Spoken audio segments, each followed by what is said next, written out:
Hadirin sekalian yang insyaallah tanpa kecuali seluruhnya dimuliakan oleh Allah Subhanahu wa taala dan insyaallah seluruhnya dibimbing oleh Allah untuk senantiasa dekat dengan rahmat dan maghfirah Allah Subhanahu wa taala. Tersebut dalam hadis riwayat Al-Bukhari dalam pembahasan Kitabul Ilmi nomor hadis 71, riwayat dari sahabat Muawiyah radhiyallahu ta'ala anhu anin Nabi sallallahu alaihi wasallam. Beliau bersabda, "Man yuridillahu bihi khaira yufaqihu fid din." Siapapun yang diinginkan oleh Allah berubah menjadi orang baik, memiliki sifat-sifat baik. Jadi kalau dia seorang pejabat akan jadi pejabat yang baik. Dia pengusaha akan jadi pengusaha yang baik. Dia seorang ayah akan jadi ayah yang baik. Dia seorang ibu akan jadi ibu yang baik. Dan yang menjamin Allah, bukan manusia. Jadi kalau yang menjamin, yang menciptakan kita, itu pasti terjadi. Tukang handphone menjamin handphone ini bagus pak, kita percaya. Tukang mobil menjamin mobil ini bagus pak, saya yang bikin, kita percaya. Yang buat pesawat menjamin pesawat ini bagus pak, kita percaya. Kenapa ketika Allah yang menjamin, yang menciptakan kita, yang menciptakan pembuat pesawat, yang mencipta pembuat handphone, yang mencipta pembuat mobil, kenapa ketika Allah yang menjamin kita ragu? Dan sekarang Nabi menyampaikan, orang yang dikenal Al-Amin, sangat dipercaya, bahkan dihormati oleh kawan dan lawan, memberikan keterangan langsung dari Allah Subhanahu wa taala. Kata Nabi, "Man yuridillahu bihi khaira." Siapapun yang diinginkan oleh Allah berubah menjadi orang baik. Dan bila kebaikan ini dibawa dalam kehidupannya, maka Allah jamin kemudian kebahagiaan dan kedamaian dalam kehidupannya. Yufaqihu fid din. Maka bagian pertama yang Allah berikan pada seorang hamba, jika diinginkan menjadi baik, maka dia akan diberikan keringanan di langkahnya, kelembutan di hatinya untuk mau belajar tuntunan agamanya. Maka berbahagialah kemudian jika ada di antara kita dari sekian banyak manusia beraktivitas, kita yang diberikan keringanan langkah oleh Allah, diberikan kelembutan hati. Saya tidak kenal anda pada umumnya, tapi siapa yang bisa menggerakkan langkah anda ringan untuk kemari? Kadang-kadang ada yang datang dari tengah malam ikut tahajud, ya, ada yang datang dari siang, ada yang sore, ada yang bertanya-tanya ada snacknya atau tidak. Ada yang tanya apakah bisa nginap atau tidak. Dari yang nginap tanya konsumsinya pagi ada atau tidak. Ya. Pertanyaan semua itu sesungguhnya ingin memastikan apakah saya bisa nyaman atau tidak belajar. Bisa mendapat bagian pengetahuan atau tidak. Tapi pertanyaannya, siapa yang melembutkan hati kita untuk datang? Siapa yang meringankan langkah kaki kita untuk hadir? Bila bukan Allah yang berkehendak, mustahil bahkan kita bisa berdesakan untuk belajar pada malam hari ini. Karena itu kata para ulama hadis, bahkan para ulama fiqh, ketika Allah memberikan kelembutan dan keringanan itu dan menempatkan anda di tempat untuk belajar itu, maka segeralah kemudian untuk berevaluasi diri, karena Allah sudah menginginkan kita baik. Jadi kalau Allah sudah menginginkan kita baik, kitanya nggak berubah menjadi baik, berarti yang salah kita pribadinya, bukan Allahnya. Kurang apa lagi Allah membimbing kita menjadi lebih baik. Dan di antara sekian pengajian itu, ada yang mengaji tentang fiqh, ada yang mengaji hadis, ada yang mengaji tentang zakat, ada yang mengaji tentang riba. Di antara sekian pengajian itu, ada satu pengajian yang kata Nabi, kalau anda belajar materi ini, maka bukan sekedar anda menjadi baik, tapi dijamin oleh Nabi langsung, anda akan menjadi yang terbaik di antara sekian yang baik itu. Tidak cukup dengan amin, kita dengar dulu keterangannya. Keterangan Nabi-Nya terdapat dalam hadis riwayat Al-Bukhari nomor hadis 4719. Al-Imam Al-Bukhari mendapatkan hadis ini dari seorang bernama Abdullah bin Muhammad. Abdullah bin Muhammad mendapatkan hadis ini dari Abu Amir, ya, Al-Aqdi. Abu Amir Al-Aqdi mendapatkan hadis ini dari seorang bernama Sulaiman bin Bilal. Sulaiman bin Bilal mendapatkan hadis ini dari Abdullah bin Dinar. Abdullah bin Dinar pun mendapatkan hadis ini dari seorang bernama Abu Saleh. Abu Saleh mendapatkan hadis ini dari Abu Hurairah radhiyallahu taala anhu. Nama aslinya Abdurrahman bin Sahr. Abu Hurairah radhiyallahu taala anhu mendapatkan hadis ini dari Nabi sallallahu alaihi wasallam. Ya, sanadnya tersambung. Ya, tersambung. Apa yang disampaikan dalam bab ini masuk dalam bab iman, nomor hadis yang ke-9, ya, dalam kitab Sahih Al-Bukhari, bagian jilid pertama, kitab nomor 2. Ya, qala Nabi sallallahu alaihi wasallam, perhatikan kalimatnya, al-imanu bid'un wa sittuna syu'batan wal haya'u minal iman. Iman itu tingkatannya ada lebih daripada 60. Sedangkan sifat malu adalah bagian dari iman. Nah, dari 63 ini, lebih daripada 63 tingkatan ini, ada tingkat pelajaran pertama yang bisa menguatkan iman, yang kalau dipelajari itu langsung kita akan jadi yang terbaik di hadapan Allah Subhanahu wa taala. Hadisnya disampaikan pula oleh Al-Imam Al-Bukhari, diterima dari Hajjaj bin Minhal. Hajjaj bin Minhal menerima dari Syu'bah menerima dari Alqamah bin Marsad. Alqamah bin Marsad menerima dari Sa'ad bin Ubaidah. Sa'ad bin Ubaidah menerima dari Abu Abdurrahman As-Sulami. Abu Abdurrahman As-Sulami menerima dari Uthman bin Affan dan Ali bin Abi Thalib radhiyallahu taala anhuma, anin Nabi sallallahu alaihi wasallam qala, khairukum man ta'allama al-Qur'ana wa 'allamah. Khairukum, jika ada orang baik di antara kalian, jika ada orang baik, man ta'allama al-Qur'ana wa 'allamah, maka yang paling baik di antara sekian yang baik itu adalah orang yang mau mengkaji isi Al-Quran dan mengamalkannya dalam kehidupan. Tidak pernah ditemukan orang baik puncak tertinggi kecuali ahli Quran. Silahkan Anda cek.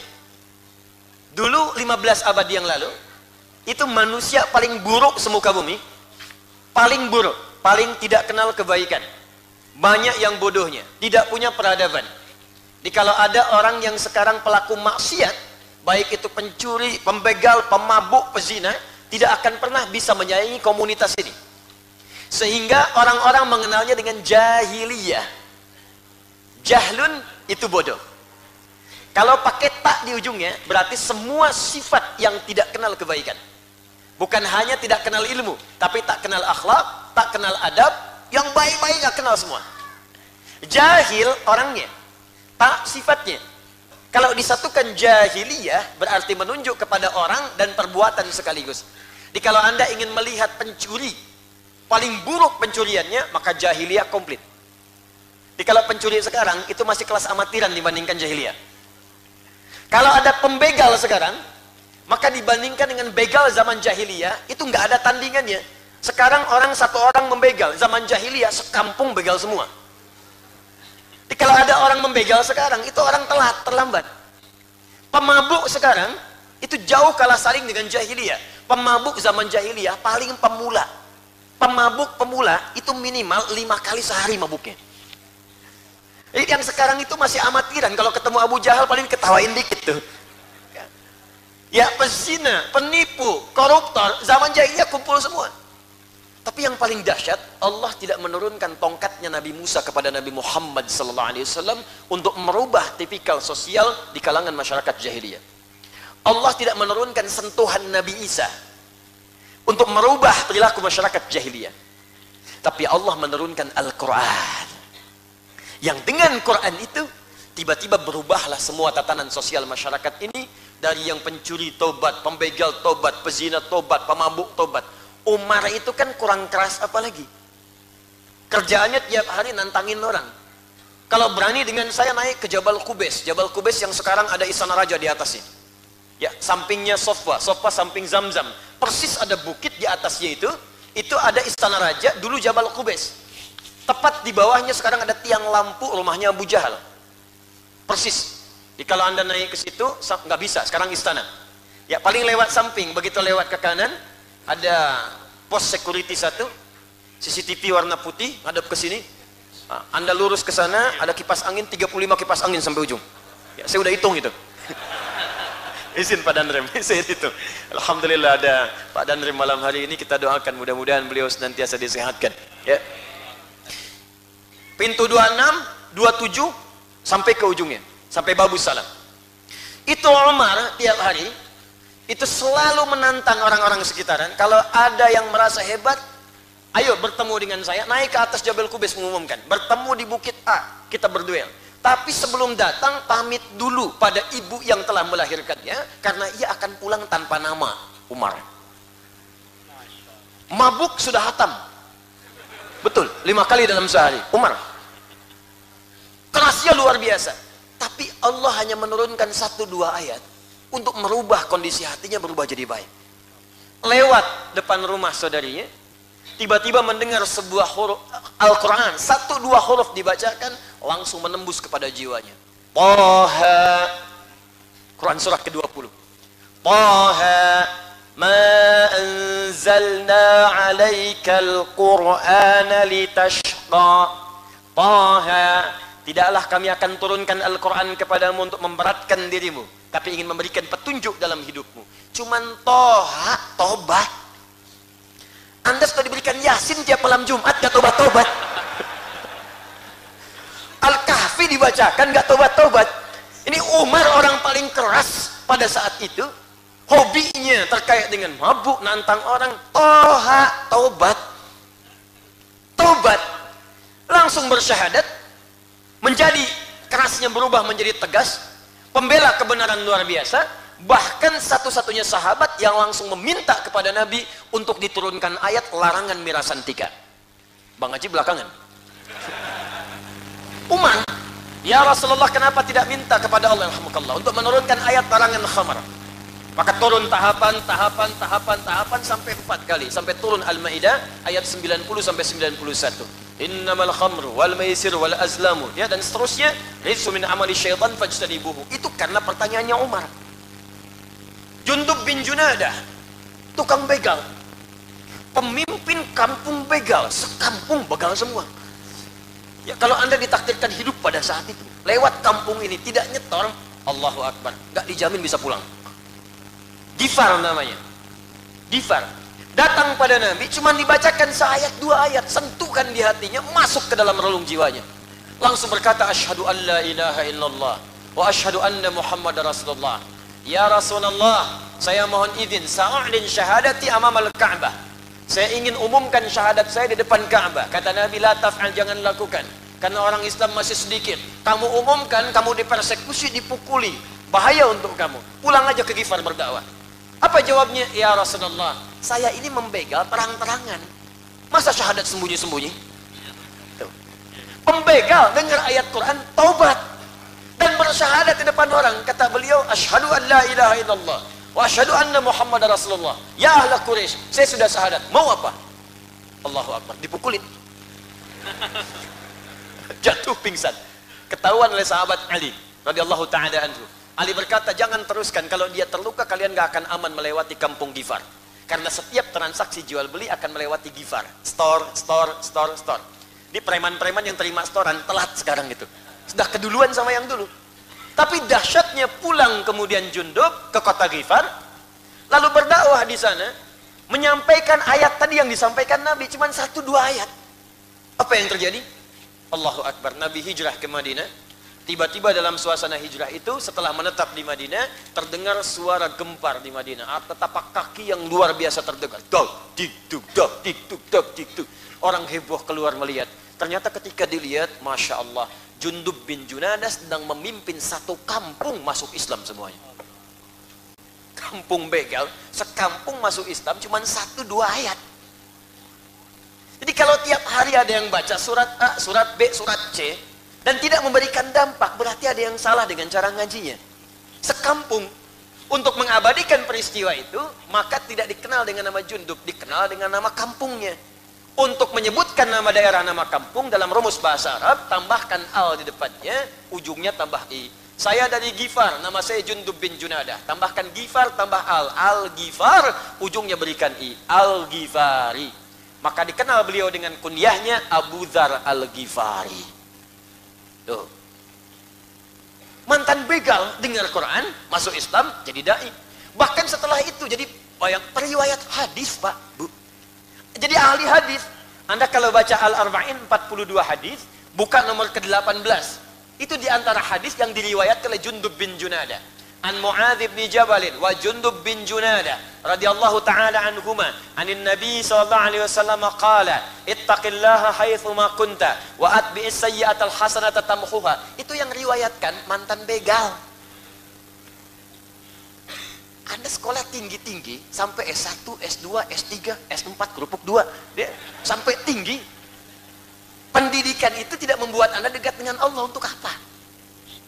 Anda meninggal juga. Bekal apa yang Anda bawa kemudian menghadap kepada Allah? Yang paling dahsyat, sudah tinggi-tinggi, dunia juga kemudian tidak baik, akhirat gak punya bekal, mau jadi apa? Jundub bin Junadah. Karena itu Bapak Ibu sekalian, teman-teman, kenapa kita memilih kemudian Al-Quran untuk belajar dan kita menggali tafsirnya? Karena kita berharap kalau jahiliyah saja kemudian bisa menjadi baik, maka kita yang di suasana lebih modern saat ini seharusnya lebih baik dibandingkan dengan masa-masa yang telah lampau. Itu yang menjadikan kita memilih Al-Quran sebagai topik kajian di setiap malam Jumat ini, dan kita telah sampai di pembahasan surah Al-Fatihah pada ayat yang ke-7. Ya siratal ladzina an'amta 'alaihim ghairil maghdubi 'alaihim waladdallin. Sebelum diteruskan, saya selalu menyampaikan evaluasi. Saya tidak ingin ada yang datang mengaji ke sini hanya datang, duduk, dengarkan, pulang. Tidak. Saya sampaikan komitmen dengan 2 komitmen. Masih ingat komitmennya? Awas, saya sudah melihat wajah-wajah yang sudah saya tatap ya. Jadi Anda tidak bisa mengelak insyaallah. Ya. Satu, kita punya komitmen bahwa pada setiap surah yang kita bahas, ayat yang saya sampaikan, kita punya kewajiban pertama untuk menghafalkannya. Sepakat? Kenapa lemes? Sepakat? Sepakat. Masih Al-Fatihah kok. Tenang aja. Al-Fatihah itu yang kencang aja. Sepakat. Nanti begitu masuk Al-Baqarah baru sepakat. Gitu. Sepakat? Bismillah. Siap, niatkan. Insya Allah satu ayat itu bisa sebulan kita bahas. Masa seayat 1 bulan itu nggak sampai selesai? Satu ayat sebulan masa nggak hafal-hafal? Alif Lam Mim. Sebulan nggak hafal, keterlaluan. Saya ruqyah itu. Satu ayat. Baik, yang kedua, kita punya komitmen setiap ayat yang kita bahas, insya Allah langsung kita amalkan. Jadi menghafal, mengamalkan, menghafal, mengamalkan. Insya Allah Qurannya hadir dalam jiwa kita dan amalnya juga kita praktekkan dalam kehidupan. Mudah-mudahan kalaupun wafat sudah hafal ayat-ayat Quran itu sekaligus mengamalkannya. Dan mudah-mudahan husnul khatimah insya Allah. Bismillahirrahmanirrahim. Al-Fatihah. Kenapa dinamakan dengan Al-Fatihah? Memiliki 2 makna utama. Sebelum saya masuk ke ayat yang ke-7, saya simpulkan dengan cepat. Al di sini punya makna yang pertama, maknanya adalah at-ta'rif atau ma'rifah, menunjuk pada sesuatu yang khusus. Fatihah artinya pembuka. Kenapa menggunakan al-ma'rifah? Sudah pernah saya sampaikan di pertemuan yang lalu, karena ayat ini, surat ini khusus dijadikan oleh Allah untuk membuka mushaf dalam Al-Quran. 114 surah dibuka dengan Al-Fatihah. Yang kedua, al di sini juga berfungsi khusus, menunjukkan bahwa Al-Fatihah adalah surah pembuka yang kita bacakan dalam salat. Satu-satunya surah pembuka dalam Al-Quran yang dibacakan dalam setiap salat adalah Al-Fatihah, 17 kali dalam sehari. Karena itu disebut dengan Al-Fatihah sebagai pembuka, karena dia membuka bacaan Al-Quran dalam salat dan membuka bacaan Al-Quran dalam mushaf. Tapi ada makna yang kedua, saya ingatkan kembali, alnya disebut dengan istighraq. Dan dua-duanya kita praktikkan. Baik sedang membaca Al-Quran, sedang kita salat, pasti kita baca Al-Fatihah. Tapi makna yang kedua adalah istighraq, yang menunjuk kepada semua hal tanpa kecuali. Komprehensif. Sedangkan pada makna yang kedua ini, Fatihah dipahami sebagai segala pembuka yang baik-baik. Taknya menunjuk pada sifat, semua sifat. Allah disebut dengan Fattah. Fattah, karena membuka semua yang baik-baik yang kita butuhkan. Pembukanya disebut Fatih. Sifat semua kebaikannya disebut dengan Fatihah. Jadi kalau Anda ingin dibukakan oleh Allah semua jenis kebaikan dalam kehidupan, dibukakan karir yang terbaik, dibukakan rizki yang terbaik, dibukakan jodoh yang terbaik, dibukakan segala hal yang baik dalam kehidupan. Kalau sakit, sembuh yang terbaik. Kalau bekerja, pekerjaan yang terbaik. Kalau rizki, rizki yang paling baik. Kalau pasangan hidup, jodoh yang paling baik. Maka secara singkat baca dan pelajarilah isi surah Al-Fatihah. Karena itu banyak orang sakit kemudian membacakan Al-Fatihah supaya mendapatkan kebaikan, kesembuhan terbaik dari Allah Subhanahu wa taala. Bahkan di situ ada kisahnya, seperti pernah yang saya sampaikan. Kepala suku di Arab zaman Nabi tersengat kalajengking Arab. Cari obat gak sembuh-sembuh. Dokter sudah angkat tangan, tabib sudah gak bisa. Ditemukan seorang sahabat, dimintakan kata beliau dengan izin Allah dibacakan Al-Fatihah, sembuh seketika.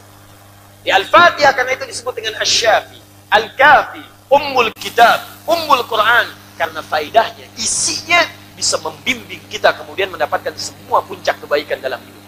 Tapi persoalannya, apakah semua yang baca Al-Fatihah bisa mendapatkan semua itu? Jawabannya belum tentu. Zaman Nabi seorang dibacakan Al-Fatihah, penyakit yang paling sulit sembuh. Zaman sekarang sakit kepala, baca Al-Fatihah 100 kali, nambah pusing. Apa penyebabnya? Karena boleh jadi cara bacanya tidak sama dengan cara orang-orang dulu membacakannya. Orang dulu membacakannya pakai iman, orang sekarang hanya sekedar di lisan. Bacaan Al-Fatihah orang dulu tembus sampai ke jiwanya. Begitu dibacakan, dia bacakan karena Allah.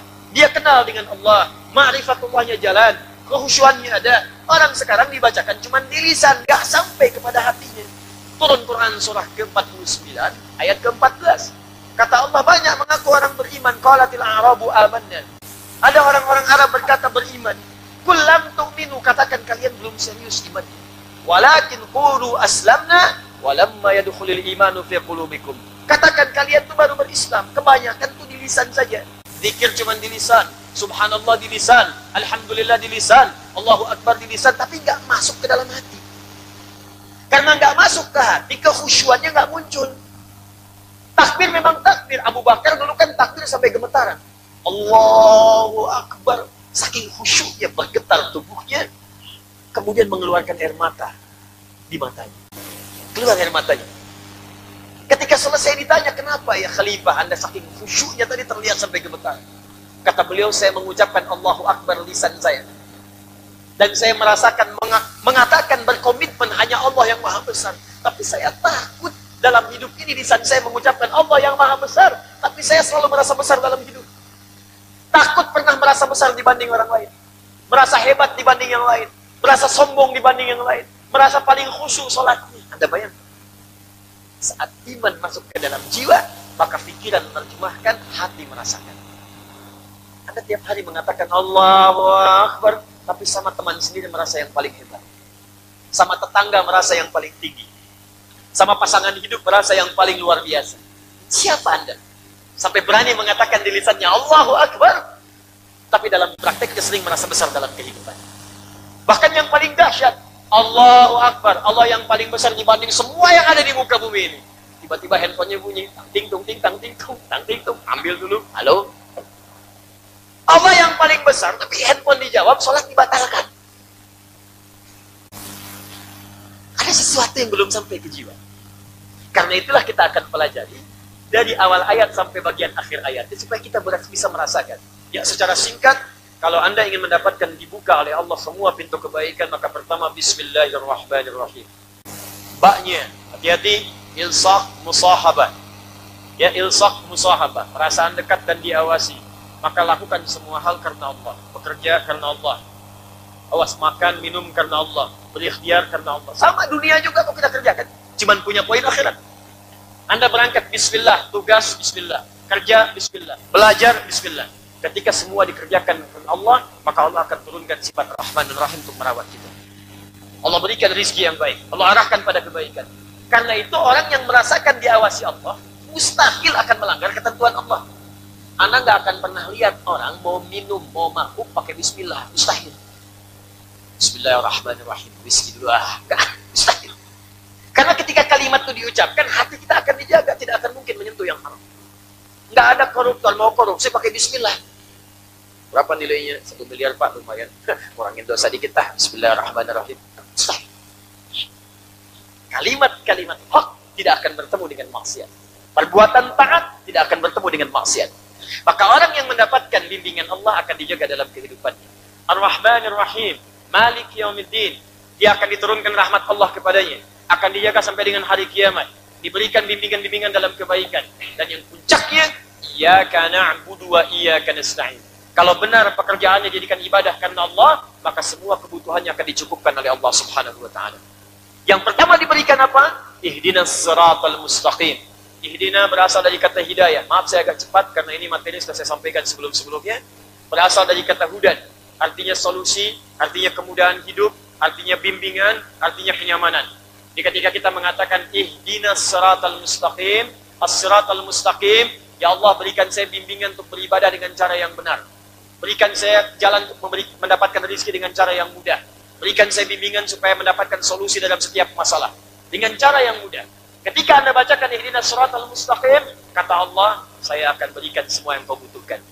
Rizkimu akan saya mudahkan, hidupmu saya mudahkan, ibadahmu saya nyamankan. Seperti apa saya berikan semua itu? Kalau kamu mengikuti apa yang akan saya sampaikan sekarang. Maka kami bacakan siratal ladzina an'amta 'alaihim ghairil maghdubi 'alaihim waladdallin. Kalau engkau ingin dapatkan semua kemudahan hidup, kelapangan hidup, kenyamanan hidup, di sini kita berhenti di pertemuan yang lalu, maka ikutilah petunjuk yang saya berikan di ayat yang ke-7 ini.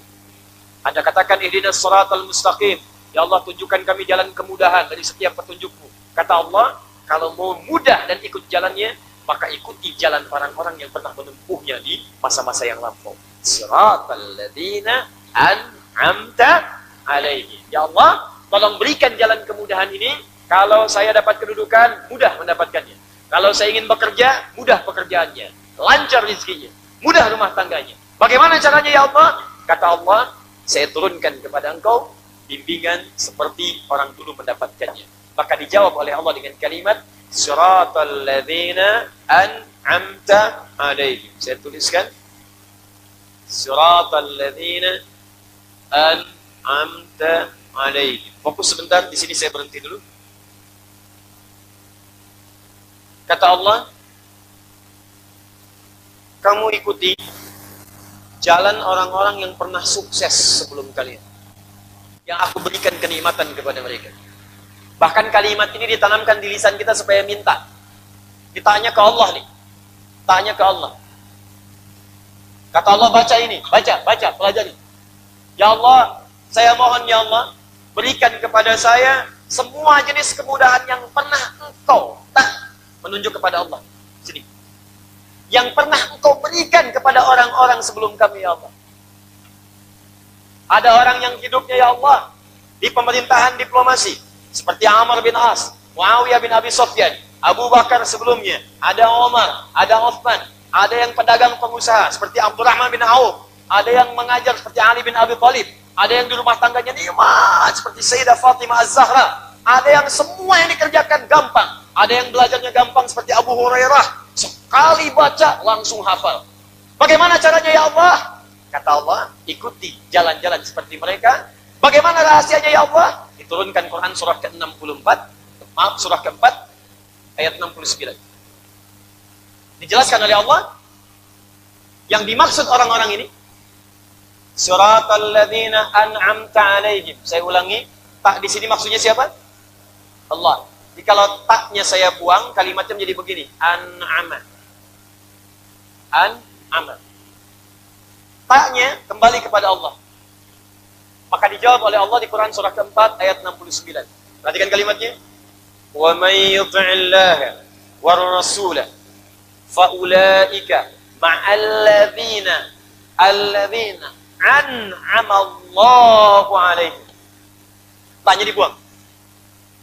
Kita membacakan di sini fokus. Ya Allah, berikan kepada kami semua kenikmatan yang pernah Engkau berikan pada orang-orang sebelum kami. Apapun profesi kami. Baik. Ingat, Nabi punya 12.000 orang sahabat. Dari 12.000 itu, dan 38 itu menjadi panglima. Satu panglimanya, itu bisa menaklukkan Persia dan Romawi. Anda bisa bayangkan. Di semua profesi yang pernah dijalani di zaman Nabi, semuanya sukses. Dan kita minta sekarang, ya Allah, saya pengen sukses seperti mereka. Bagaimana caranya? Maka tidak cukup dengan kalimat ini. Diberikan tafsir oleh Allah langsung dengan turunnya Quran surah ke-4 ayat 69. Siratal ladzina ya an'amta 'alaihim, kata Allah, saya berikan kepada kalian ma'al ladzina an'ama Allahu 'alaihim. Dibuang taknya, disebutkan Allah untuk menegaskan. minan nabiyyin. Satu, an-nabiyyin. Para nabi. Was-siddiqin. Kita berhenti di sini kemarin. Was-syuhada. Was-salihin. Kalau kalian ingin sukses seperti orang dulu, baik kalian itu di rumah tangga, atau di usaha, atau di karir pekerjaan, atau apapun yang kalian kerjakan, maka kalian harus ikuti 4 golongan ini. Golongan pertama yang tertinggi disebut dengan para nabi. Golongan kedua ada siddiqin. Golongan ketiga syuhada. Golongan keempat masuk golongan orang-orang saleh. Siapa mereka ini? Saya sudah jelaskan di pertemuan yang lalu tentang golongan pertama, yaitu para nabi. Karena itu Al-Quran mengisahkan kisah nabi-nabi tertentu. Beberapa nabi dipilih yang aktivitasnya pasti akan kita ikuti di masa-masa sekarang sampai dengan kiamat terjadi. Kalau Anda seorang pedagang, pengusaha, ingin dagangannya sukses, ingin lancar, ingin bagus, maka tiru bagaimana kemudian Nabi Ayyub alaihissalam berniaga. Jika Anda kemudian, beraktivitas di bidang diplomasi sampai karirnya bagus, naik dan sebagainya, maka tiru bagaimana Nabi Yusuf alaihissalam melakukan itu. Jika Anda ada kedudukan yang paling tinggi sampai menguasai macam-macam wilayah dan sebagainya, maka lihat bagaimana Nabi Sulaiman kemudian mengerjakan itu. Jika Anda beraktivitas kemudian mengajar dan sebagainya sampai mendapatkan respon yang kurang nyaman yang Anda rasakan, maka lihat bagaimana Nabi Yunus alaihissalam mengatasinya. Jika Anda kemudian mengerjakan pekerjaan ini, pekerjaan banyak Nabi dikisahkan. Ada kisah Nabi Ibrahim, ada kisah Nabi Ismail, ada kisah Nabi Zakaria. Jika Anda di rumah tangga belum punya keturunan, nih kata Allah, saya turunkan kisah Nabi Zakaria. Pelajari amalannya, saya berikan yang sama seperti saya pernah berikan kepada Zakaria alaihissalam. Kamu baru 2 tahun sudah menangis-nangis minta pada saya. Zakaria itu puluhan tahun sampai sepuh, sampai rambutnya beruban, tidak putus asa memohon kepada saya. Kamu baru 2 hari belum punya keturunan sudah bikin status. Ya Allah, kurang apa lagi saya? Dan nanti berdoa, ini Nabi Rasul puluhan tahun sampai sepuh, sampai divonis istrinya oleh medis, ini monopos, ini mandul, gak mungkin punya keturunan. Aku jawab dengan sesuatu hal yang tidak difikirkan oleh manusia, mengandung dan melahirkan. Maka Allah turunkan, kalau engkau punya problem yang sama, amalkan doa seperti Nabi Zakaria pernah mengamalkan. Dan rangkuman semua Nabi itu disampaikanlah dalam ajaran Nabi Muhammad SAW. Jadi kalau pengen singkat, gak usah buka Nabi Yusuf, gak usah buka Nabi Musa, gak usah buka Nabi Isa, itu cuma contoh saja. Paling komplitnya akan ditemukan di ajaran Nabi Muhammad SAW dengan tuntunan yang lengkap. Ini materi kita di pertemuan yang lalu. Kalau Anda katakan, Ustaz, sulit rasanya masuk di level para Nabi. Setidaknya masuklah golongan kedua, disebut dengan Siddiqin. Abu Bakar kemudian mendapat gelar As-Siddiq. Ketika mendapatkan ini, bahkan turun jaminan kesuksesan dunia dan akhiratnya. Siapakah Siddiqin itu? Bagaimana mengikutinya? Apakah dia sebuah nama? Sehingga Anda pulang dari sini dari namanya Kevin berubah jadi Siddiqin? Atau dia adalah golongan tertentu yang langkahnya bisa kita ikuti untuk sukses dalam kehidupan dunia akhirat kita. Kita bahas insyaAllah setelah menunaikan sholat Isya berjamaah. Hadirin sekalian, kita telah menunaikan sholat Isya berjamaah. Kita bermohon pada Allah Subhanahu wa taala semoga sholat kita diterima oleh Allah Subhanahu wa taala. Ada orang-orang yang hidupnya langsung dijamin oleh Allah Subhanahu wa taala akan mendapati semua puncak-puncak kemudahan, ketentraman dan kebahagiaan dalam setiap tatanan hidupnya, apapun profesi yang ia alami. Tapi ini menunjukkan bukan berarti ia tidak punya persoalan, bukan. Bahkan setiap masalah yang dihadapi pun akan diringankan oleh Allah. Sama, punya masalah juga seperti kita. Ada yang sakit, Nabi sakit. Ada yang diuji dengan tantangan di kehidupan sosial. Ada yang dicela, Nabi dicela. Bahkan ada yang diusik secara kasar, ada. Ada yang bisnisnya terganggu, ada di kalangan sahabat. Ada persaingan normal, ada. Tapi setiap masalah yang dihadapi diringankan oleh Allah Subhanahu wa taala. Maka siapakah golongan-golongan ini? Kuncinya dibuka oleh Allah dalam kalimat siratal ladzina an'amta 'alaihim. Kemudian tafsirnya langsung diterangkan Al-Quran bil Quran, ayat Quran diterangkan lagi dengan ayat Quran yang lain. Di Quran surah keempat An-Nisa ayat ke-69. Saya bacakan dulu di sini keterangan Ibnu Katsir rahimahullah, bagaimana beliau menyebutkan apa yang tadi kami sampaikan dalam kitabnya Tafsir Al-Quranil Azim atau dikenal dengan Tafsir Ibnu Katsir.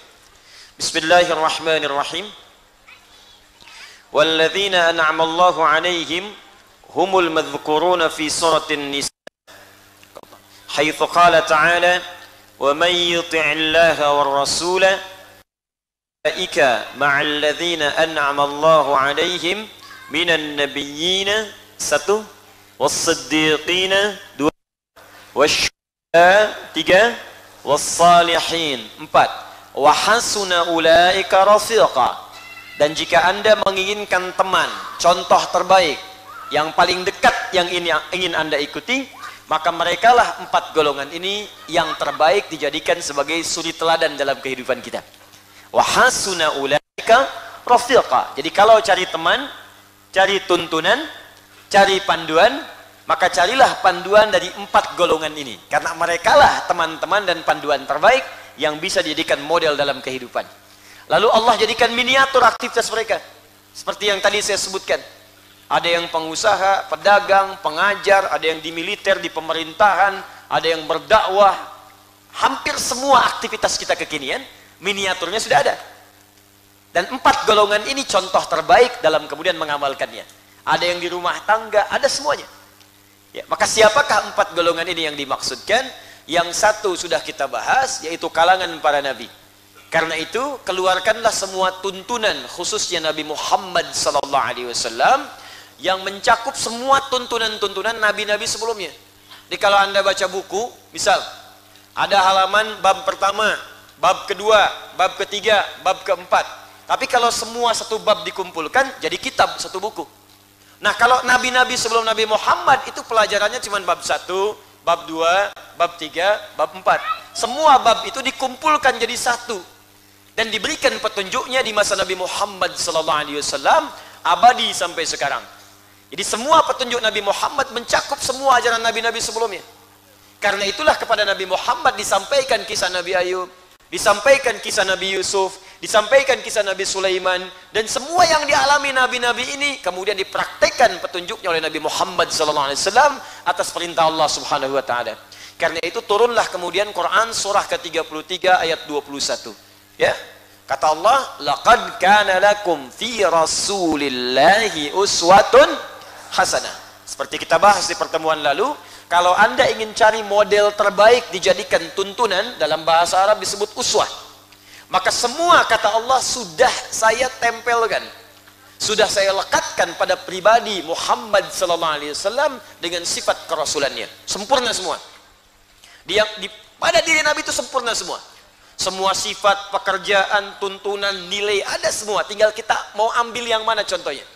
Anda sebagai anak ada tuntunan dari Nabi bagaimana menjadi anak yang baik pada orang tua. Anda sebagai suami ada tuntunan bagaimana jadi suami yang baik. Ibu sebagai istri tinggal pilih istri Nabi sebagai tuntunan. Makanya sering saya katakan kenapa Nabi diizinkan menikah lebih daripada 4 perempuan.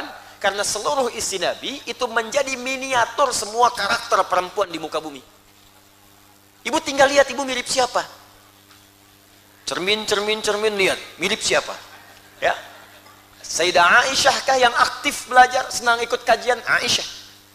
Ada yang sabar, senang masak, senang bikin makanan, ya. Sayyidah siapa namanya? Binti Zam'ah. Ya, ada Saudah binti Zam'ah. Ya, ada yang senang berdandan rapi baik untuk suami, Sayyidah Zainab. Kalau Khadijah agak susah radhiyallahu taala anha. Itu yang paling susah. Ya, karena Sayyidah Khadijah itu terlihat oleh Nabi wajahnya, maka hilang setengah kegelisahan Nabi. Keluar kata-katanya, hilang semua gelisah Nabi, tenang Nabi. Al-Bukhari nomor hadis 4-5 dari Jabir bin Abdullah radhiyallahu taala anhu. Turun Nabi dari Gua Hira siang-siang. Belum pernah bertemu dengan malaikat Jibril dalam wujud rupanya. Tiba-tiba di jalan kemudian ada panggilan, Muhammad, Muhammad. Aku tengok kanan kiri tidak ada orang. Depan belakang kosong. Aku lihat ke atas ada makhluk seakan duduk antara langit dan bumi. Bainas sama'i wal ardi. Manggil Muhammad, Muhammad. Padan rem siang-siang. Di Bekasi. Sedang jalan dipanggil. Dan rem. Tengok kanan kiri nggak ada orang, depan belakang kosong. Begitu ke atas, jubah putih, rambut agak panjang. Dan kira-kira, Pak, apa yang dilakukan? Siap. Dan siap. Kata Nabi, faru'ibtu minhu. Bulu kudukku naik. Ada perasaan takut. Jadi takut itu fitrah. Itu biasa. Yang salah itu jika takut berbuat dalam kebaikan. Takut pada maksiat, bagus. Takut pada sesuatu yang normal, biasa. Ada singa mengaum di situ, kan lari, wajar takut. Yang nggak wajar itu, wow, apa? Itu nggak wajar. Ya, ini biasa, itu biasa. Takut pada maksiat, itu harus untuk menjauhinya. Tapi kalau takut pada kebaikan untuk mendekat kepada Allah, ada yang tidak wajar di situ. Maka kata Nabi, faru'ibtu minhu, aku gelisah, takut bulu kuduku naik karena belum pernah lihat sebelumnya. Maka mempercepat jalannya ke rumahnya. Begitu dibuka oleh Sayyidah Khadijah pintunya, langsung terlihat wajahnya hilang setengah kegelisahannya. Masya Allah. Kata Nabi, zammiluni, zammiluni, selimuti aku, selimuti aku. Maka digenggam tangannya, dibawa kemudian ke ruangan istirahatnya. Kemudian diselimuti oleh Sayyidah Khadijah, dikatakan, dibisikkan di telinganya, Zaujil Karim, bima makna, suamiku sayang, kau ini orang baik. Kau menyambung silaturahim. Kau sering bantu orang, kau berbuat banyak kebaikan, tanamkan pada jiwamu yang paling dalam, aku akan bersamamu dalam suka dan duka. Tenang jiwa Nabi, turun malaikat, turunlah kemudian surah ke-74 itu. Ya ayyuhal muddaththir, qum fa'anzir, wa rabbaka fakabbir. Masya Allah. Dari mata jatuh ke hati. Sentuhlah ia tepat di hatinya, maka ia akan jadi milikmu untuk selamanya. Catat. Sayyidah Khadijah agak susah memang, Bu. Ya, suami pulang, masalah banyak, nyampe rumah, assalamualaikum, waalaikumsalam. Ibu sebagus-bagusnya dibagus-bagusin. Begitu dibuka, mama, masya Allah, tambah masalah.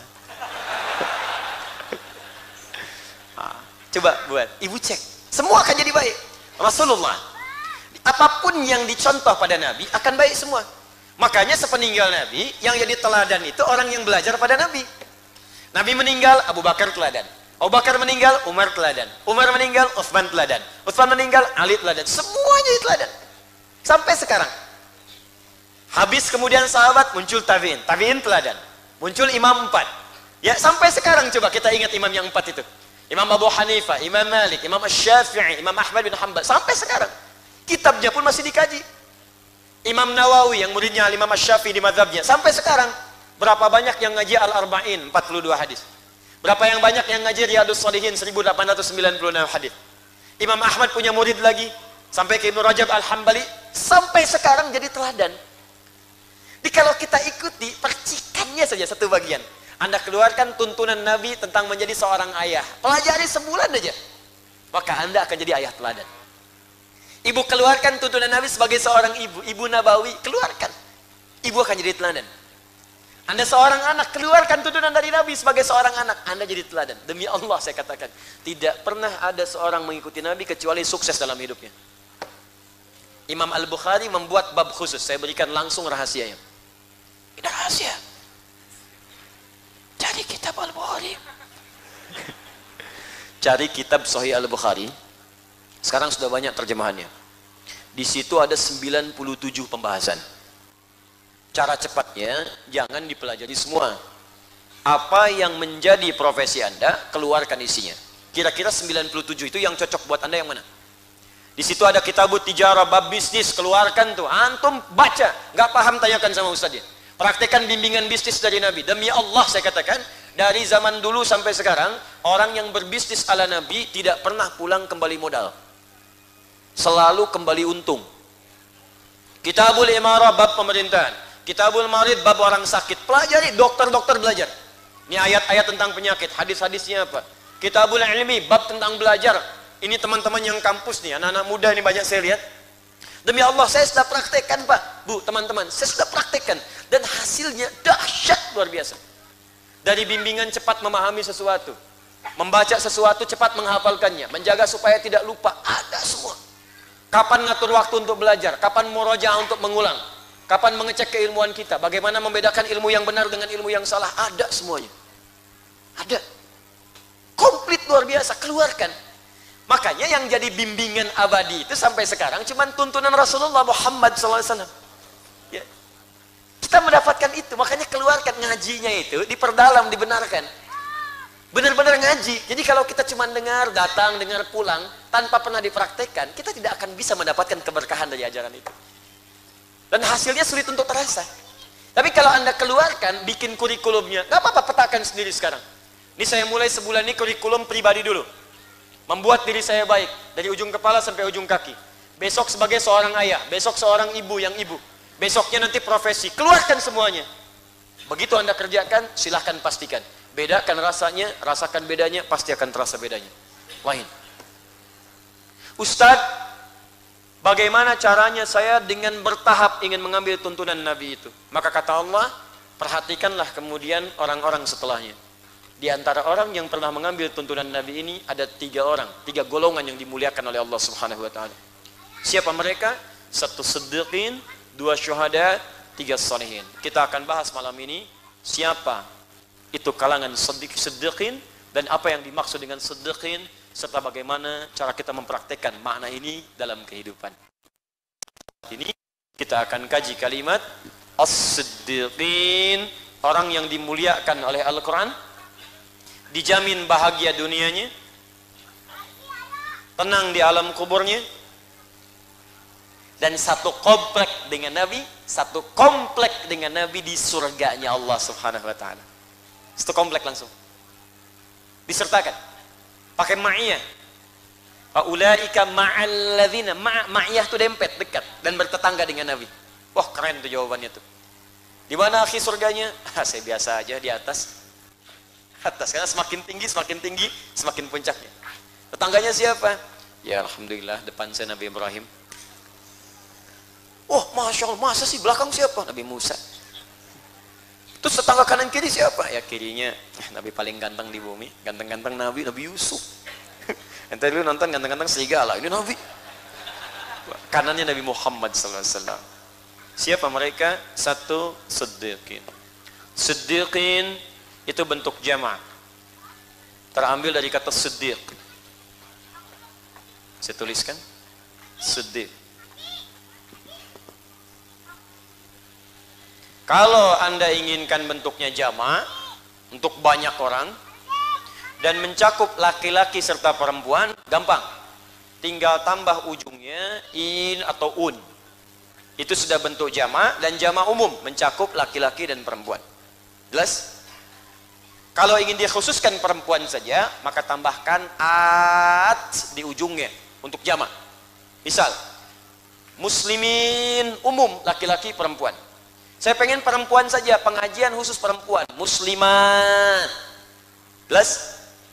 Jadi kalau sudah pakai muslimat, gak usah pakai ibu-ibu lagi. Ibu-ibu muslimat, ya muslimat emang ibu-ibu. Jelas ya? Nah, jadi kalimat ini tinggal tambahkan alif dan ta terbuka di ujungnya. Siddiq. Kata siddiq asal mulanya berasal dari kata shadiq. Kata shadiq akar katanya berasal dari kata shadaqah.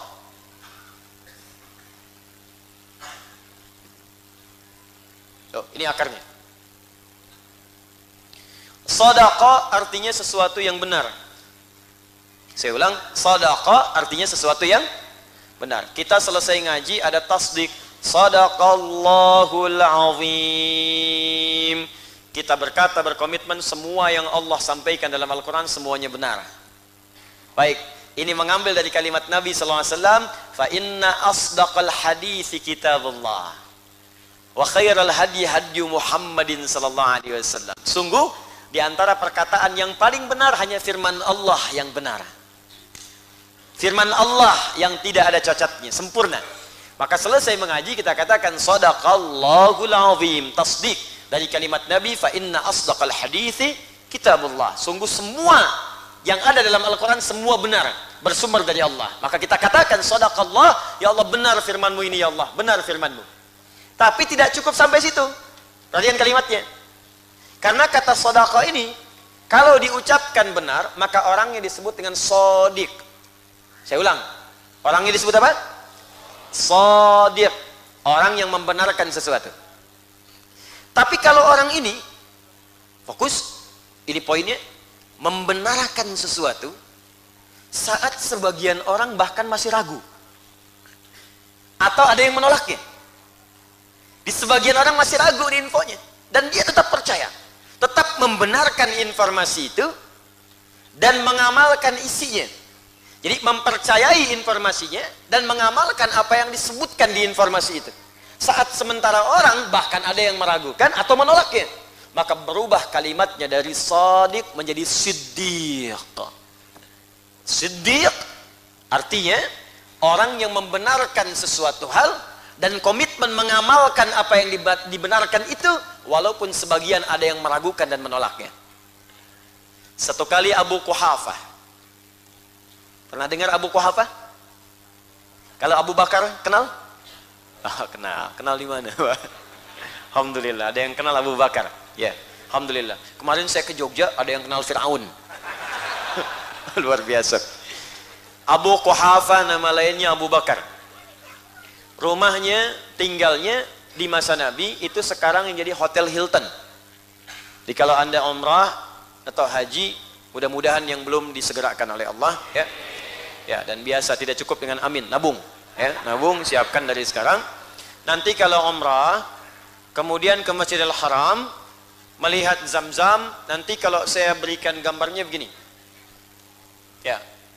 Saya tidak pandai menggambar tapi lokasi insyaallah saya paham. Saya kalau lihat sesuatu otomatis biasanya suka memorinya suka muncul.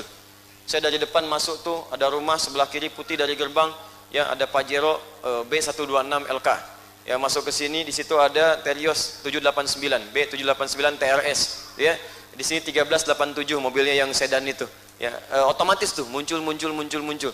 Tapi kalau berbuat sesuatu yang kurang bagus atau saya nggak pengen, ya hilang aja. Seperti lihat wajah antum, hilang aja seketika. Ya. Nah, ini Zam-Zam. Ini Zam-Zam. Ini ini Safwa, Hotel Safwa. Yang ke sini ke arah ini jalan, di tempat Merpati, ini Jabal Qubais, ini Istana Raja. Yang ke sini ini yang Zam-Zam, kemudian ini ada jalan lorong, di tempat jualan kebab, ini yang ke bawah tempat jualan. Jadi kalau mau masuk dari sini beli yang murah-murah jangan di atas. Di bawah ini justru lebih murah. Kadang bawah di bawah ke atas. Ya begitu Anda lurus ke sini, lurus satu, ini ada ambil apa namanya?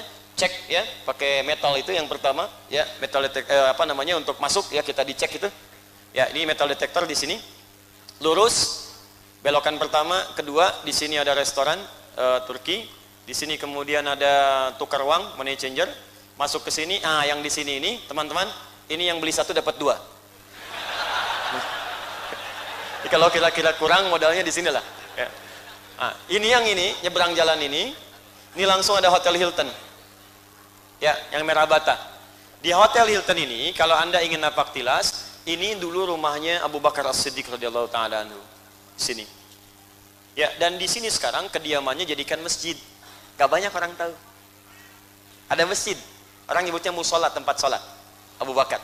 Jadi kalau di sini tangga pertama, di tangga kedua, jangan lewat sini, jangan masuk.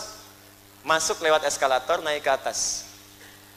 Begitu turun, Anda masuk satu ruangan, terbukalah kemudian persis seperti gini ruangan tempat sholat. Karpetnya hijau.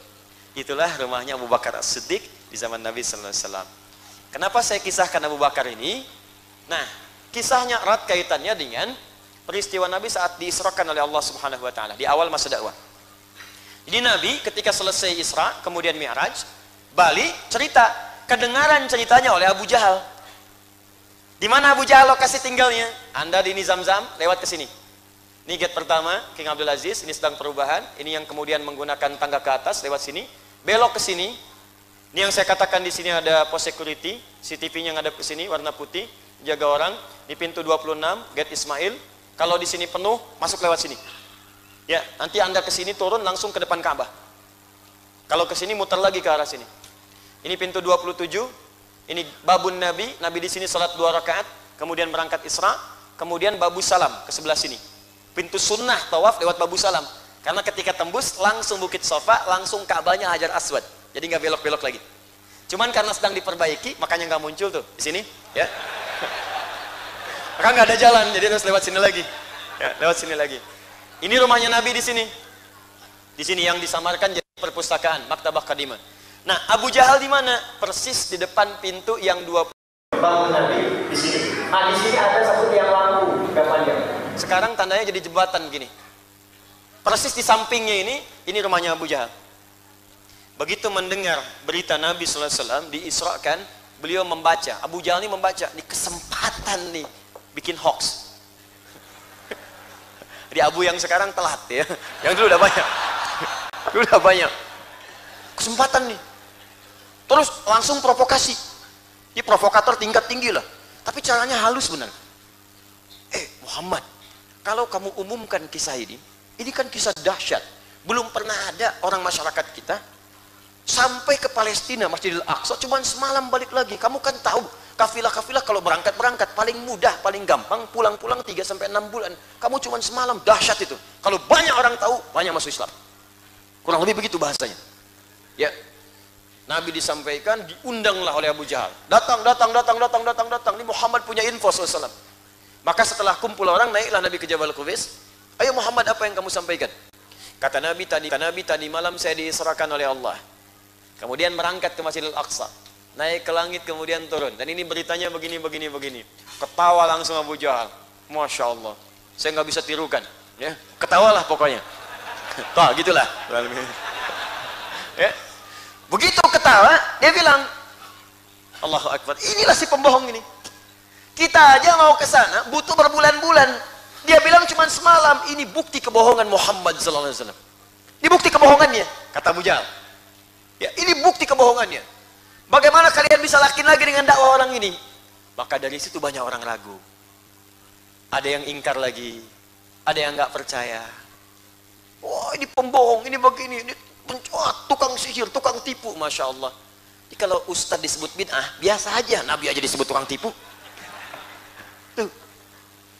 Dan gak usah marah, Nabi dicela, Allah dicela, malaikat dicela, Rasul dicela, Nabi dicela, sahabat dicela, tabi'in dicela.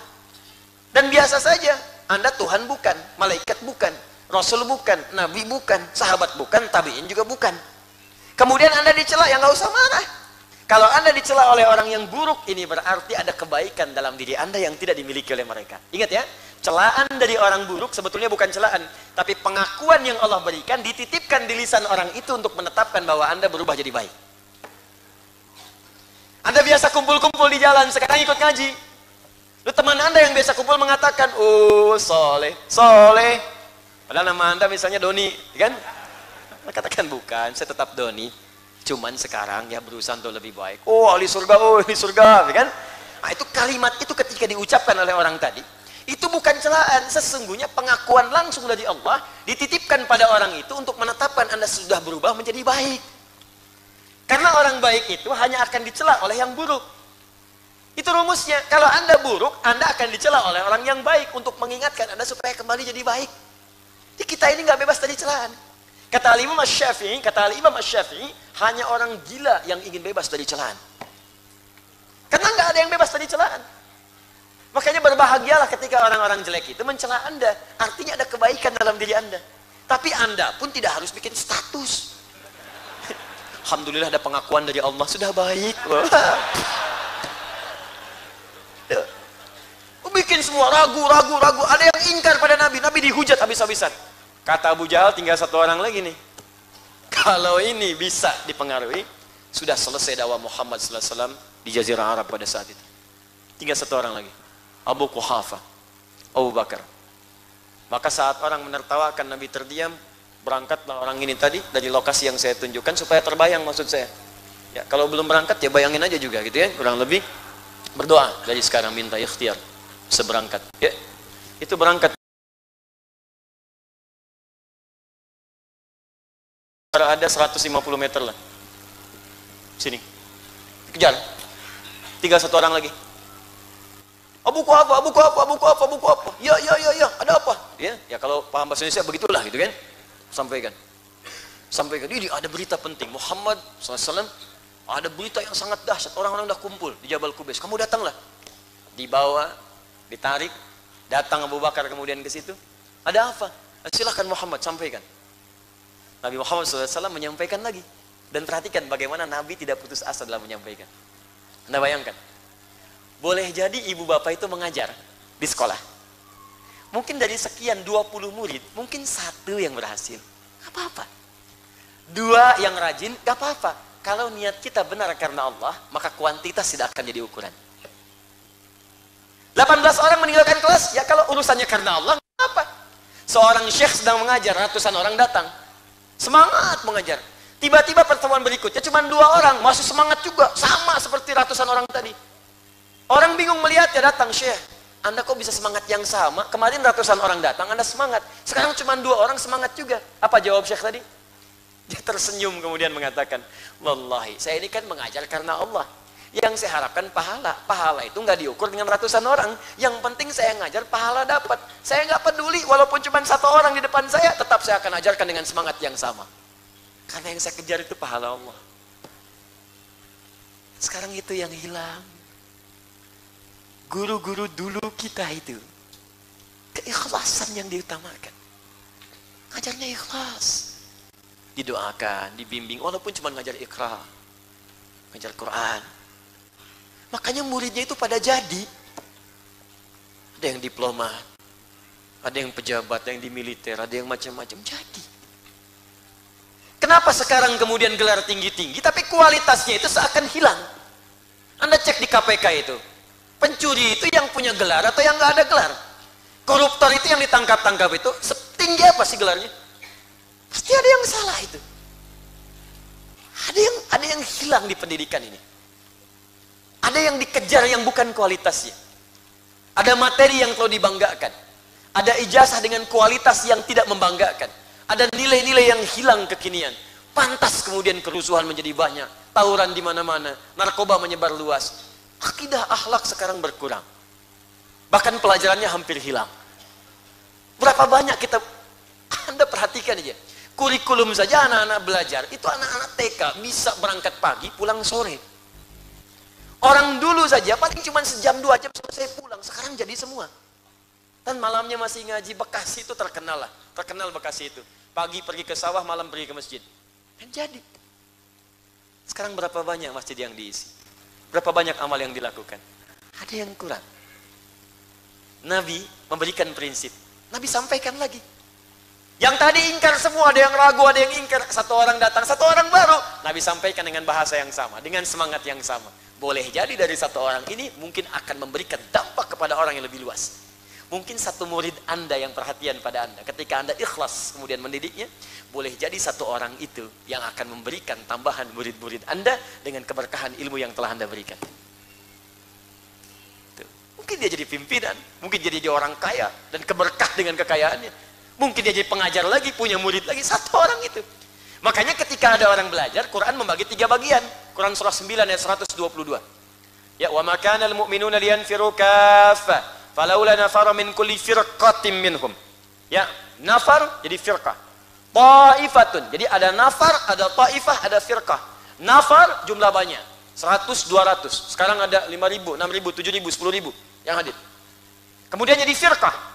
Dari yang 10.000 itu kata Quran, mungkin yang perhatian, yang fokus boleh jadi setengahnya. Sebagian yang sambil dagang, sebagian yang sambil ngebaso, sebagian yang sambil makan macam-macam dan sebagainya. Gak apa-apa, bagus, alhamdulillah. Semua variasi dan fokus belajar. Tapi mungkin diantara yang datang itu yang mencatat sekian orang, yang melihat dengan fokus sekian orang, ya, yang mendokumentasikan sekian orang. Nanti insya Allah bulan depan saya ada rezeki, saya bikin lagi tuh buku catatan. Sehingga siapa yang datang ke sini, kita bagi tuh bukunya. Supaya mencatat, ya, membiasakan dan mengamalkan. Insya Allah doakan ya. Baik, fokus. Nah dari semua yang fokus ini, mungkin yang mengamalkan, yang berhasil, kata Allah, ta'ifah, segelintir. Makanya ranking 1 itu di sekolah selalu 1. Silakan cek. Gak ada ranking 1, 10 orang. Gak ada. Ranking 1 itu pasti 1. Jadi kalau ibu bapak mendapati di sekolah yang berhasil sekian, yang nilainya bagus, itu biasa saja. Tapi jangan cap juga. Ingat, jangan dicap orang-orang yang kurang, yang terlambat sebagai anak bodoh. Belum tentu, Bu, Pak. Kenapa? Karena nanti kisah Abu Bakar akan menginspirasi. Boleh jadi dengan persaksian Abu Bakar yang tadinya ragu jadi naik lagi yakin semua. Boleh jadi dengan satu orang ini yang kita didik, yang kelihatan kurang-kurang itu justru mereka yang berkembang kemudian karena belajar dari yang tadi. Dan itu banyak terjadi. Orang yang tiba-tiba prestasinya di belakang, rankingnya dari 30 ranking ke 29. Ya, ada yang ranking 28, 25. Tiba-tiba di kampusnya juara nomor 1 IPK 4. Tiba-tiba jadi pengusaha sukses. Tiba-tiba jadi macam-macam, itu bisa terjadi. Makanya ketika Abu Bakar datang, kata Abu Jahal, cerita lagi Muhammad, Nabi sampaikan dengan semangat yang sama, dengan keterangan yang serupa. Saya tadi malam diisrakan oleh Allah, berangkat ke Palestina, sholat kemudian di Baitul Maqdis, naik ke langit, balik lagi. Semua diam menunggu kesaksian Abu Bakar. Karena ini di antara orang yang sangat dihormati, disegani, dan sangat dekat dengan Nabi. Ini sangat disegani. Bahkan Bilal pun dibebaskan oleh beliau dengan izin Allah. Saya beli aja Bilal, daripada disiksa saya beli. Bebaskan langsung dari budak, merdeka. Sangat dihormati. Dan tidak ada orang berkenan untuk berbuat kasar di depan Abu Bakar. Makanya semua diam mendengar persaksiannya. Apa jawabannya? Abu Jahal udah senyum-senyum aja nih. Oh, saya tunggu nih. Tuh, kayak gitu.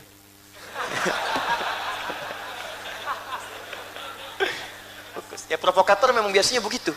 Nungguin pembuat hoax begitu, tinggal nunggu aja nih. Kadang bikin isu di media sosial, potong-potong video, gitu kan? Cari keuntungan, cari viewer, macam-macam. Ya, saya cek video saya juga banyak dipotong-potong gitu. Ya, benturkan dengan ustadz lain, bikin ini, bikin itu.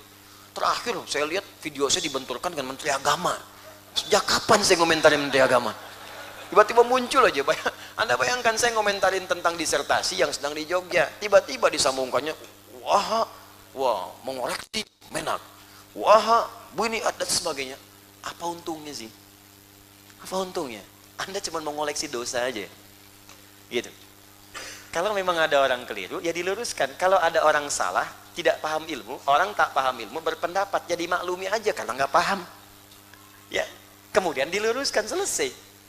Dan tunjukkan jalan-jalan yang baik dengan cara yang lembut. Kemudian kita berubah. Anda ini mau merubah orang atau mencela orang?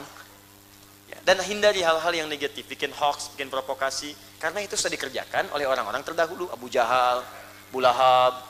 Ya, jangan jadi abu-abu yang lainnya. Ya, udah, itu aja cukup abu yang dulu. Ya, kalau mau seperti Abu Bakar. Maka ketika dikisahkan apa jawaban Abu Bakar? Perhatikan kalimatnya. Kalaulah saat ini, tegas, mantap, mengalir di hatinya. Kalaulah saat ini dikatakan ada musuh yang akan menyerang kita di belakang bukit ini, Jabal Kubais. Kalaulah saat ini dikatakan pada kita oleh Muhammad sallallahu alaihi wasallam, ada musuh di belakang bukit ini yang akan menyerang kita saat ini, dan itu tidak terbukti, tetap saya akan percaya kepada Muhammad sallallahu. Kalaulah saat ini, kalau laukana, berarti kalau itu tidak terjadi. Dan beliau yakin, ingin menunjukkan pada orang Arab. Orang Arab itu bahasa uslubnya tinggi, gaya bahasanya tinggi. Ya, jadi harus pakai tinggi lagi. Ya, nyaris itu sama dengan tidak. Ingat ya, nyaris hampir sama dengan tidak. Liverpool musim lalu hampir juara Liga Inggris, tidak juara. Jelas ya, sama dengan tidak, nomor 2. Mungkin sekarang ya, insya Allah. Ya. Kalau juara. Tapi saya bukan fans, ya, klub tertentu, tidak. Saya hanya melihat, mengamati dan sebagainya untuk bahan dakwah, itu aja. Jadi saya bukan fans tertentu. Saya pergi ke Inggris, ke Liverpool, foto di situ. Oh, Ustaz Adi, you are never walk alone. Ramai ya. Akhirnya ya sudahlah. Apa namanya, pendukung MU protes. Ya sudah, saya ke Old Trafford sana. Saya datang ke Old Trafford, saya sandingkan kaosnya dua-duanya. Nih, Old Trafford, MU dan Liverpool. Ya, akhirnya pendukung MU senang semuanya. Alhamdulillah, ternyata Ustaz Adi MU juga kan. Nah, sudahlah, beda itu boleh, tapi jangan menghalangi kita untuk bersahabat dan minum teh bersama. Ya, terapkan ke sini. Ya, Viking dengan The Jack bersahabat. Ya, boleh beda-beda lah, silakan. Yang satu oranye, satu biru gitu kan. Ya, harus sama-sama. Kalau ke Bandung nggak apa-apa. Persib anu aing, eleh deui nggak apa-apa. Isuk menang, ya nggak ada masalah. Ya, Persija juga demikian. Ketika bertemu salaman, senang, itu enak. Nonton bareng-bareng, bubar bareng-bareng, enak kan? Selesai. Apalagi kalau waktu sholat, berhenti dulu sih, sholat yuk, ayo. Oh, itu top lah pokoknya. Itu jadi rel masjid insya Allah. Kata Abu Bakar, kalaulah, maksudnya nggak terjadi. Ini pujian, madah pada Nabi. Maksudnya apa? Maksudnya beliau ingin sampaikan dengan bahasa halus, Muhammad itu SAW punya sifat al-amin. Nggak mungkin berdusta. Walaupun Nabi Muhammad mengatakan di belakangnya ada musuh, ya bahasanya kalaulah, nggak akan terjadilah begitu. Karena Muhammad ini seorang yang jujur. Kalaupun mengatakan di belakang ada musuh ingin menyerang dan tak terjadi, aku akan tetap percaya kepada beliau. Ini uslub yang sangat halus, ingin menunjukkan ini laki-laki ini mustahil berdusta. Karena dia dari sekarang dikenal dengan jujur, nggak pernah mabuk, nggak pernah zina, nggak pernah tipu orang. Yang paling aneh Pak Bu, ada fakta yang belum terungkap sampai sekarang. Bapak Ibu tahu, ternyata orang-orang yang memusuhi Nabi ini aneh sekali. Memusuhi Nabi tapi hartanya dititipkan pada Nabi. Tuh. Muhammad nitip ya, nitip. Mau nitip emas ya, mau nitip kambing ya, nitip ke Nabi. Begitu Nabi mau hijrah diambilin lagi. Dia aneh. Musuh tapi nitip. Tuh. Ya, ini kan menunjukkan dia ini dipercaya. Mabuk gak pernah, terpercaya iya, diakui oleh semua. Konflik semua kepala suku, konflik, saya yang letakkan Hajar Aswad, saya letakkan. Udah gini aja deh, kita pilih aja satu orang yang duluan ke masjid, tempat yang terbaik ini. Temukan Nabi Muhammad sepakat semua. Ya udah orang itu aja, orangnya baik, gak pernah mabuk, gak pernah apa, gak pernah menipu, gak pernah semua. Makanya kata Abu Bakar, ini orang baik, gak pernah bohong. Kalaupun mengatakan ada pasukan datang kemari, ternyata gak terjadi, saya tetap percaya kepada dia. Maka percaya dan yakin pada sesuatu, walaupun banyak orang ragu, bahkan ada yang menolaknya, berubah dari kata shadiq menjadi apa namanya? Siddiq. Sejak saat itulah sahabat ini diberi nama dengan As-Siddiq. Abu Bakar As-Siddiq. Yakin dan percaya serta mengamalkan apa yang diyakini itu. Jika Anda tarik ini kepada ketentuan Allah dan Rasulnya, karena rumus besarnya, awas saya berakhir di sini. Rumus besar di ayat ini, perhatikan. Ini kerangkanya. Dibuka di awal ayatnya. Fokus ini. Wa may yuti'illaha war rasul. Quran surah keempat tadi ini, ayat 69. Wa may yuti'illaha war rasul. Siapa yang mampu menaati Allah dan Rasulnya, Muhammad sallallahu alaihi wasallam. Taati Allah, taati Rasul. Kata Allah salat, salat.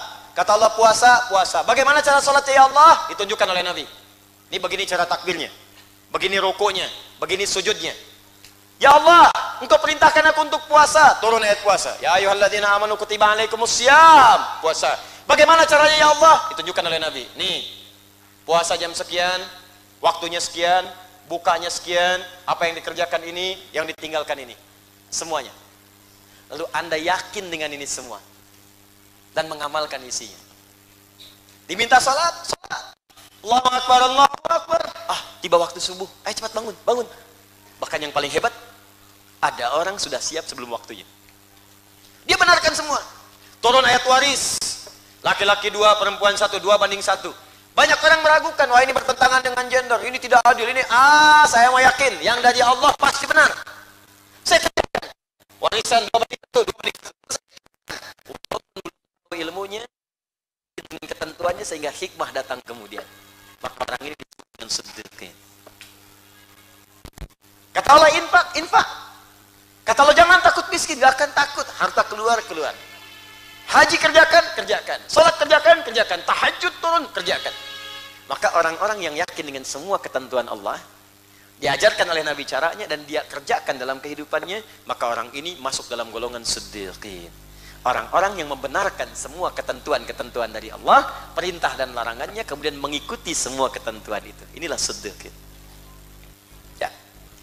Nah, terapannya dalam kehidupan kita, sekali lagi, ada yang pokok, ada yang cabang. Yang pokok itu perintah yang diperintahkan kepada semua hamba Allah. Salat itu pokok. Makanya Anda pekerjaan apapun, kalau sudah tiba waktu salat, ya salat. Zakat itu pokok. Kalau sudah sampai nisabnya, keluarkan zakat. Tidak usah ragu-ragu. Dan jangan ditunda-tunda. Zakat keluarnya di bulan Rabiul Awal. Keluarkan sekarang, jangan tunggu Ramadan. Kalau sudah keluar nasabnya sekarang, haulnya sekarang kerjakan. Enggak, saya nunggu Ramadan ini supaya pahalanya berlipat. Begitu masuk Rajab, meninggal. Zakat belum dituliskan. Kerjakan. Tinggalkan. Do it, leave it. Kerjakan, tinggalkan, selesai. Begitu Anda yakini, Anda kerjakan sedikit. Itu yang pokok. Yang cabang, kembali lihat profesi kita. Bu, Pak, lihat profesinya. Kata Al-Quran, perempuan, ada yang khusus untuk perempuan, berhijab. Berhijab, Bu. Kerjakan aja. Yakin. Ya, yakin aja Ibu, pakai aja dulu. Pakai, kenakan. Itu sedikit. Masuk golongan itu. jilbab. Baru tahu kemudian ternyata Masya Allah bisa melindungi dari sengatan matahari, bisa memberikan identitas, ada kemudahan dari Allah, ada aurat yang tertutupi, ada marwah yang lebih muncul. Bu, demi Allah saya katakan ya, perempuan berjilbab itu Allah sudah berikan dalam Al-Quran, akan dipelihara kehormatan oleh Allah, dipelihara. Dan orang juga pada penasaran, melihatnya semua baik-baik aja, baik. Makanya ketika ada pelaku ya, pelaku perbuatan maksiat kemudian mengenakan jilbab, dikecam habis-habisan, karena jilbab itu lambang kehormatan. Ya. Jilbab putih, lambang tuh, lambang kesucian. Suci, hormat, baik. Makanya ketika ada orang berbuat maksiat mengenakan jilbab, dikecam. Apalagi kalau ada laki-laki ikut-ikutan pakai jilbab. Itu yang dipersoalkan. Kalau perempuan bercadar itu udah biasa. Laki-laki bercadar itu jadi masalah. Begitu dibuka kumisan. Itu yang masalah. Kalau si Jabar, aduh, saya katakan pada Anda, kalau ada perbuatan menyimpang, jangan diperindah dengan istilah tertentu. Nanti dianggapnya biasa. Ya. Krosi Jabar, apa krosi Jabar? Orang aneh gitu aja. Orang aneh. Gitu. Ya, perempuan gak komplit. Udah. Pokoknya kasih kata-kata itu yang tegas saja. Supaya perbuatan itu dianggap tidak disukai, dibenci. Kalau udah dibenci, ditinggalin sendiri. Nah, sekarang ini banyak kriminalitas diperhalus, jadi seakan-akan baik. Maling, koruptor. Kayaknya bangga gitu dengan gelar itu. Datang pakai jaket, pakai rompi, pakai baju, udah pakai tas, kayak mau ke hotel aja jangan. Udah saya kasihan kadang. Orang ngambil ayam disebut maling ayam. Nah, ini lebih banyak ngambil dari situ, diperhalus bahasanya. Perempuan keluyuran malam-malam, aurat dibuka, nyalain kupu-kupu malam. Laki-lakinya disebut lagi hidung belang. Hidungnya udah, katakan aja yang sesungguhnya. Nanti ditinggalkan sendiri. Ya, kembali kepada yang tadi, ibu bapak sekalian, disedekin. Ayo kerjakan apa yang bisa kita mampu kerjakan. Kata Allah, perempuan berjilbab, jilbab. Pakai jilbabnya. Ya, kerjakan ini, kerjakan. Anda yakin, lakukan. Kata Allah, jauhi riba, ya jauhi, sudah. Tinggalkan. Kalau banyak ragu, setengah-setengah ya nggak akan berhasil. Ada tahapan-tahapannya. Ya, kalau itu memengaruhi kehidupan Anda bisa sambil cari yang lain dulu. Cari sambil bertekad meninggalkan ini, setengah-setengah, lakukan. Sudah mendapatkan ini, tinggalkan. Ya, awas, fikih itu awas. Menghukumi masalah fikih dengan bab akidah itu akan berbeda. Hati-hati, ini banyak sekarang orang menilai fikih dengan akidah yang nggak akan sama. Akidah itu udah pasti, udah usul di situ. Tapi nggak bisa hukum akidah dipakai untuk menjawab masalah fikih, nggak akan nyambung, Joni. Ya, beda. Ya, tahapannya lain di situ. Akidah tidak ada fleksibilitas, fikih ada fleksibilitas. Akidah hitam putih. Fikih itu masih bisa, babnya terbuka luas. Dalam kondisi tertentu yang haram bisa jadi halal sementara. Dalam kondisi tertentu bahkan yang halal pun bisa diharam. Tapi akidah nggak bisa. Allah Tuhan kemarin, sekarang, besok, sampai kapanpun. Kul huwallahu ahad gak akan berubah. Gak akan berubah. Oh, karena bab tertentu kondisi darurat Allah belum ahad dulu. Oh, tidak. Tetap kul huwallahu ahad. Satu Tuhan. Tapi kalau fikih tidak. Ibu datang ke Cina misalnya, atau nggak usah ke Cina lah, jauh-jauh di Indonesia sampai ke hutan. Ya, touring ke sana. Sampai ke dalam hutan. Tiba-tiba nyampe di sana atau sedang praktek. Ya, teman-teman kita di militer, jauh praktek. Tiba-tiba ayam nggak ada. Kambing nggak ada, kambing hutan. Tiba-tiba hewan apa yang muncul? Okok, samping. Yang ada cuma babi. Kalau nggak dimakan babi itu, sementara hewan yang lain nggak ada, bisa mempengaruhi kepada keadaan fisik, bisa meninggal. Sedangkan dalam maqasid syariah, ya, itu menjaga nyawa, hifdzun nafsi itu diutamakan. Maka pada saat itulah kemudian babi menjadi halal untuk dikonsumsi. Jadi boleh kemudian makan daging babi. Ya, kalau babinya tidak, potong dulu. Ya, sembelih, potong, masak, baru makan. Itu pun tidak dinikmati, hanya untuk menutup rasa lapar saja, sambil mencari lagi yang halal. Ini bukan dinikmati, enak juga ya, iya. Bukan, haram dia. Kalau seperti itu haram. Ini dimakan untuk menghilangkan mafsadat pada saat itu, supaya laparnya hilang. Sambil itu mencari kemudian hewan lain yang dihalalkan. Begitu ketemu ayam sudah selesai, babinya haram. Yang dimakan sekarang apa? Bukan daging ayam. Ya, makan ayam bagaimana dimakan? Nah, sembelih, masak, kemudian baru makan. Nah, itu sifatnya. Jadi bagaimana yang haram bisa halal? Yang halal bisa haram. Pernikahan itu halal. Tapi kalau calonnya berpotensi menyakiti pasangannya atau mencegah dia taat kepada Allah, calon nyuruh buka jilbab, belum apa-apa udah nyuruh buka jilbab. Calon udah mengatakan, nggak usahlah nanti sholatnya yang fardu aja, sama aku mah tahajud. Gak usah dipikirin, tahajud kan buat dapat harta yang nyaman. Aku sudah kaya kok, jangan takut. Bisa. Yang seperti itu haram kemudian dijadikan pendamping dalam kehidupan. Ya, ingat dunia itu sementara, akhirat yang abadi. Jadi dalam kondisi tertentu, ingat baik-baik, sedekah dia mengeluarkan sebuah hukum, yakini, amalkan, gak usah ragu. Tapi buat tangga-tangga itu, jangan sampai nggak paham hukum dikerjakan, bahaya. Saya harus tinggalkan riba, begitu ditinggalkan belum siap dengan pondasi yang lainnya, hancur keadaannya. Ya, tapi tetap komitmen meninggalkan itu mesti ada, dibuat tahapan-tahapan. Kalau sudah mampu tinggalkan, tinggalkan. Kalau saya tinggalkan, ambil yang lain. Yakin, yakin, seyakin engkau saat membuat putusan lamaran dan pernikahan itu. Catat. Ya, paham sampai sini? Siapa yang mau jadi sedekah? Kalau mau jadi sedekah, mulai sekarang amalkan semua ketentuan Allah. Kata Allah, tahajud itu banyak manfaatnya. Yakin? Percaya? Tahajud meningkatkan karir, tahajud memberikan solusi, tahajud memberikan perlindungan dari Allah. Yakin? Kalau yakin, amalkan. Siap? Kalau yakin dan diamalkan, maka berubahlah nama Anda menjadi sedekah.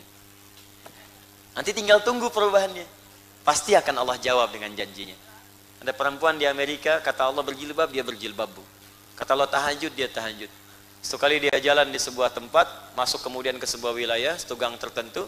Di malam hari ada beberapa pemuda sedang menunggu, dan dia tahu pemuda itu pasti punya hal niat yang buruk kepadanya.